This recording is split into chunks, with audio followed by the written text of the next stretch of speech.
Oh, it's not been easy, and I'm not talking about the long flight from Alaska. It's not in the current atmosphere. It's not easy to come and to show support. So really, thank you very much. Thank you for standing up to the truth and coming here, and thanks America in general for supporting us. It really means a lot. So I was born here in Kibbutz Be'eri. I'm 39 years old. I was born here in Kibbutz Be'eri. Grew up here. I'm third generation in the kibbutz. Our grandparents arrived here in 1946, so it was before the official state of Israel was declared. My grandparents were Holocaust survivors coming here. They came here in 1946. And if you would stay here in 1946, there was nothing. Not a single tree in the horizon. If you would stand here, everywhere you would look, you wouldn't see a single tree in the horizon, no other settlements, no nothing. The land was not cultivated for thousands of years. And they came, our grandparents, they worked hard, and they created one of the most successful kibbutzim in Israel, and one of the biggest kibbutzim in Israel, the biggest kibbutz in the south of Israel. Kibbutz Be'eri is the biggest employee in the Gaza area. We have a successful printing press that have around 400 workers from all over the region. For us it was just a great life. We always say that in Kibbutz Be'eri, in any kibbutz, but in Kibbutz Be'eri in particular, is the best place in the world to grow up as a child, and the best place to raise a family.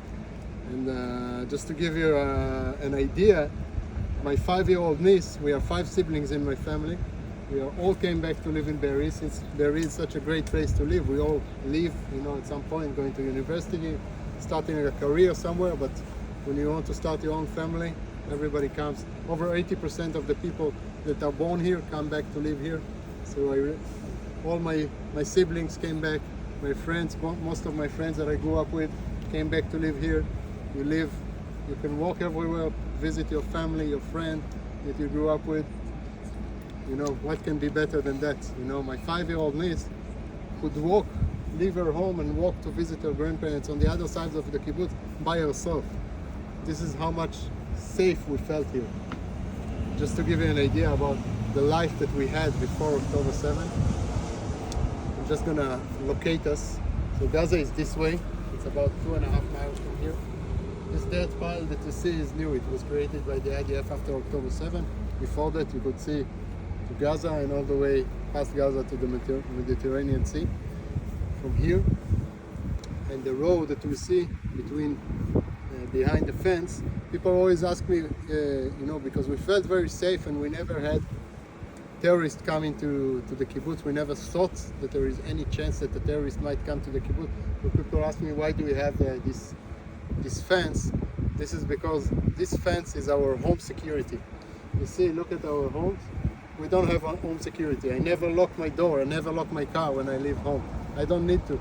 The kibbutz is my community. It's my extended family almost. I don't need to. These are people that I grew up all my life with. These are people that I know all my life.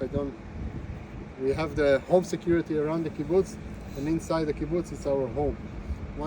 Every kibbutznik feels that once you cross the main gate, you feel like you're at home. You don't have to actually open your private door to be home. Like a small town, I guess, in many of the places that you came from. So this is just to give you a little bit of idea about the life we had here.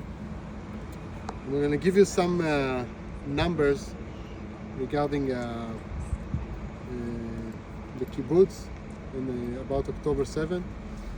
So we were 1,200 people living here on October 7th. 102 of our members were murdered. 31 were kidnapped to Gaza. 4 of them are still there. Unfortunately, all 4 of them were either murdered on October 7th and the body was taken to Gaza, or they were executed in Gaza. So all over 4 hostages. This is our artillery.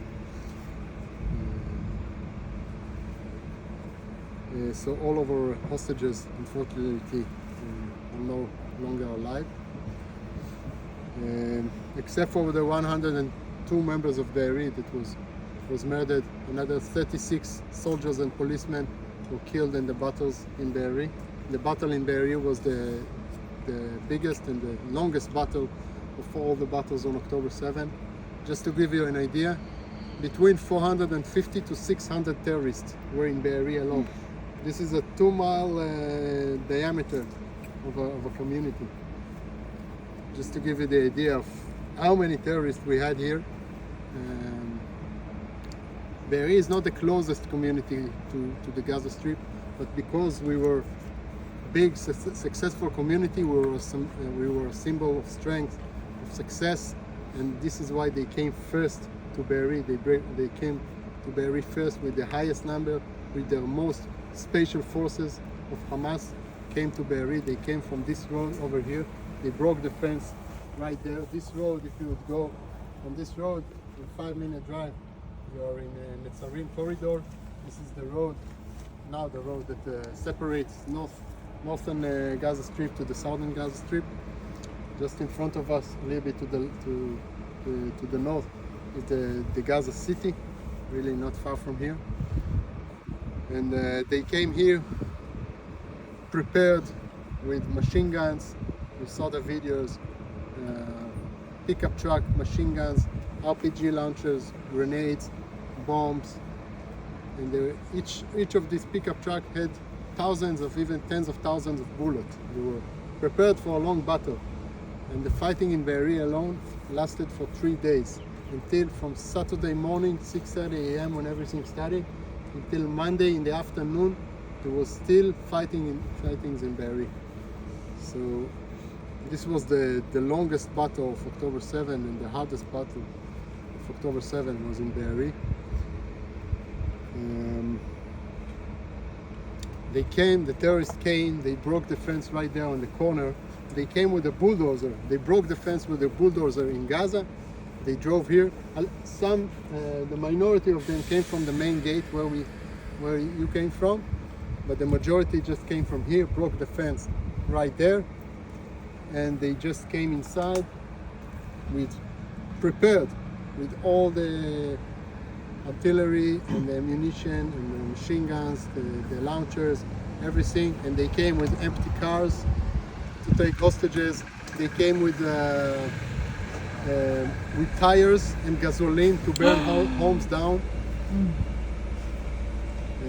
And everybody had a role. It was not a spontaneous riot. Everybody, each and every one of them prepared for what he did here, prepared it for years, practiced it, trained on it. This is the difference, they trained it since young age. And by the way, there were children that were, Hamas children that were participating in the massacre here, also helping to burn the houses down.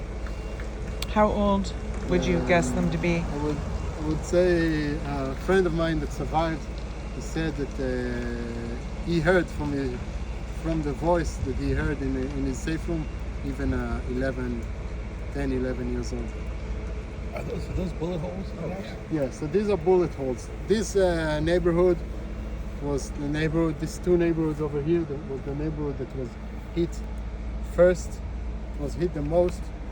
And long after these families were murdered or kidnapped from here, the IDF still had very intense fighting here throughout October 7, during the night, during October 8, the whole day.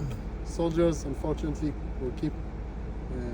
died here, even October 8 and October 9th, even 2 days after. What day did they get all of the residents out at some point, or the residents were here for 3 days as well? No, the first evacuation was around the afternoon, late afternoon of October 7, but still some of the majority by Sunday morning, by October 8th in the morning, were evacuated, but there were some that was harder to get to, and there was even an 80-year-old woman that was stayed in her safe room until Monday, with no water, no nothing. What time 2 did days. the Israel troops get here? There was a small group of special forces called Shaddad that came here about 2.5 hours after the beginning of the attack. There were about 10 of them against hundreds of terrorists. They got hit very hard in the first minutes when they arrived, and they had to evacuate themselves, and they had casualties.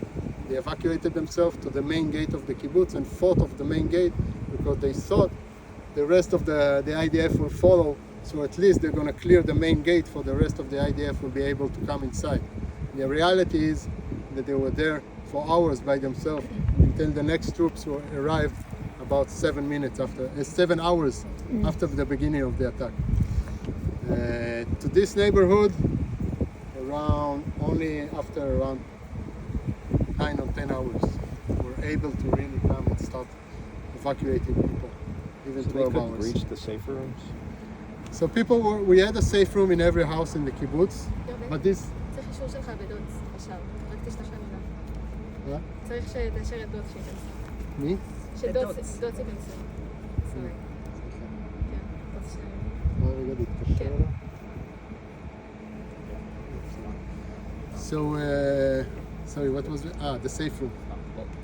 Sorry, we need to let someone else in.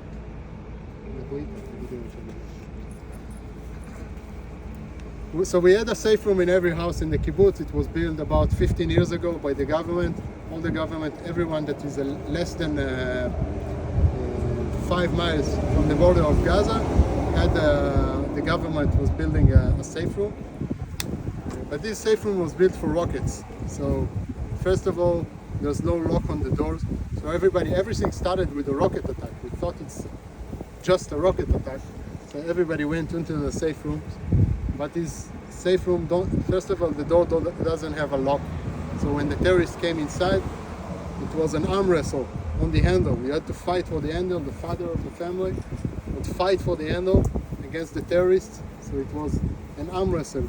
Who was stronger? If it was stronger than the terrorists, they managed to hold it on. If not, the terrorists could break inside. And what we didn't realize at the beginning, because we never thought that we need to think about, and the terrorists didn't even realize it at the beginning, is that the door is not bulletproof. So they first fought for the handle, but later on they passed on in the radios that the door is not bulletproof. So the father and the son were holding the doors I'm getting when shot. the terrorists got shot them, and murdered them through the door. And this is what happened in many of the homes over here. I'm gonna go and visit some of the homes. I'm gonna tell their stories. I'll share my personal story later, and then we'll have time for questions. What is the writing on this house? It looks like the roof is recently. Sorry? The roof, is this recent? That the roof was No, it was messed up, or because was it during, or was this I roof? think it was. I'm not exactly sure. It just looks fresh. No, it's not fresh. I think it's just maybe it's fresh. It might be that even maybe the terrorists broke it to make a bullet like place for shooting all the soldiers later when they arrive. Who knows? What is the writing on the wall?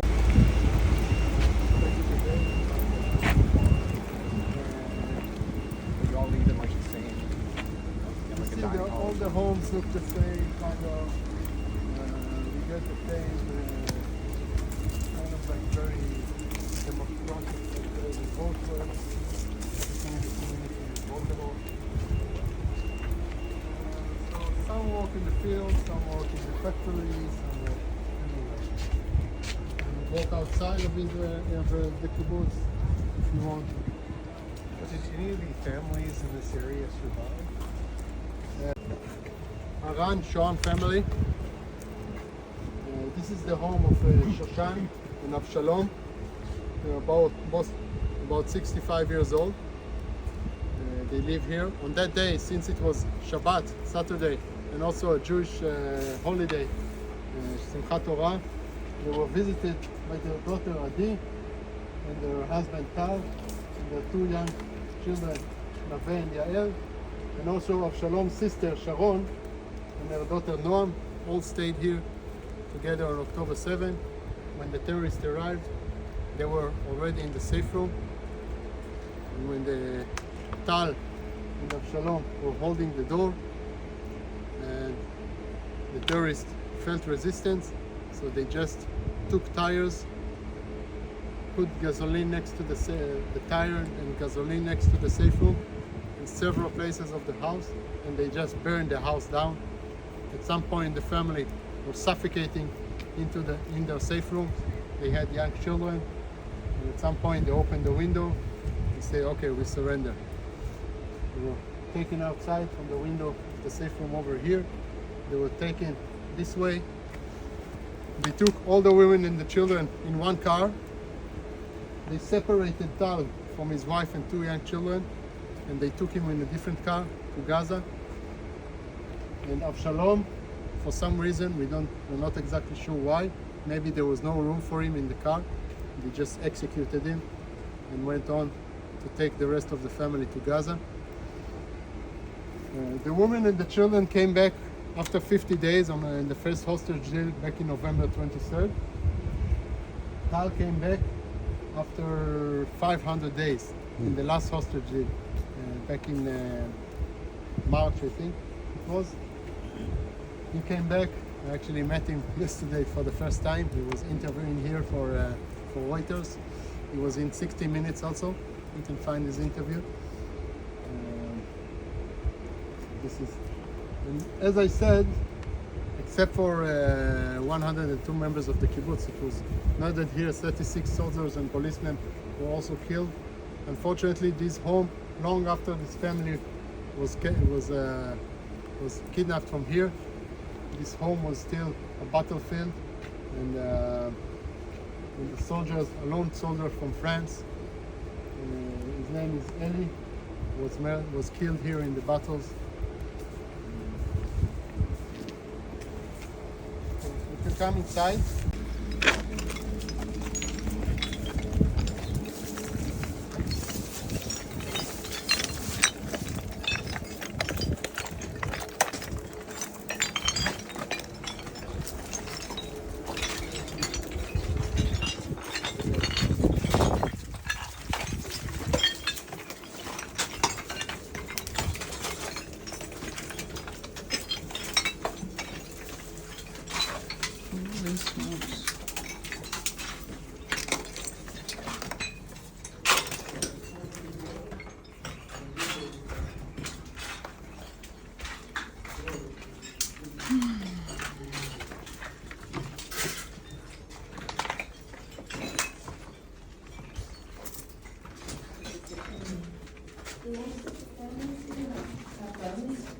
No, unfortunately,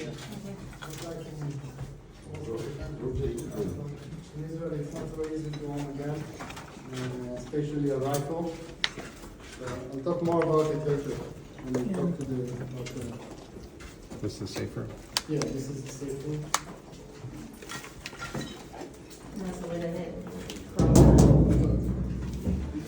Yeah, I want you to imagine, being this safe room was built by the government. So all the safe room in Be'eri is built the same. It's exactly it's a standard because it was built by the government.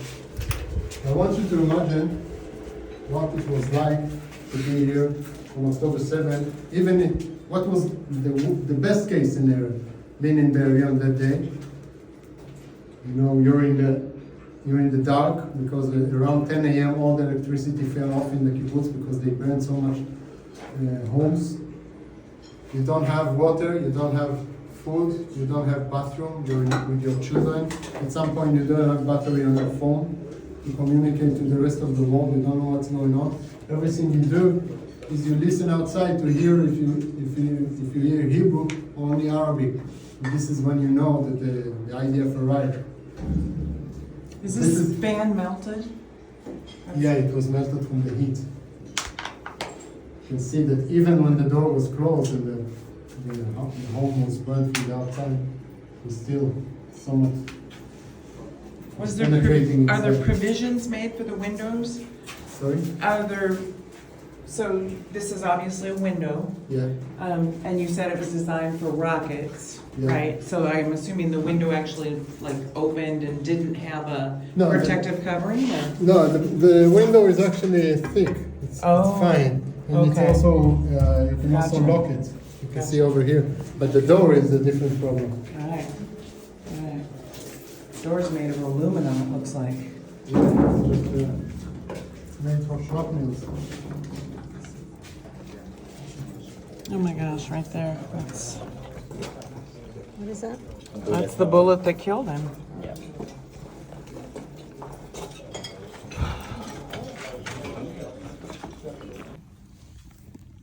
So I told you before we are a family of 5 siblings. I was actually not here on that day. I had a friend that was supposed to get married, so we went camping on the beach. This is our way to do bachelor party, just camping on the beach for 3 nights, and next to Ashdod, which is north of here, a bit south of Tel Aviv, so it's about 51-hour drive from here. And I was part of the security team of the kibbutz for the past 7 years. And what we always trained on is the part of the security team. So the security team of the kibbutz, unfortunately, in Israel, not like from majority of the countries, the states that you come from, it's not so easy to own a rifle. You have to have some kind of a position in the IDF to own a rifle. I think if we would, maybe it would look very different what happened here on October 7th. So don't give up this right. Right. And so we only had 10 men had a permission to carry a rifle in the kibbutz in case something happened. And what we always trained on with the IDF, they say we are preparing you for the worst case scenario, which is 2 to 5 terrorists coming, and the security team's job is to hold on for about 15 minutes until the IDF will arrive. Obviously things were a bit different, a lot different, but I was about 1 hour away, and I knew I said I don't have 15 minutes to come back to the kibbutz until the IDF will arrive. So I called a neighbor of mine. He's a former general actually from the kibbutz.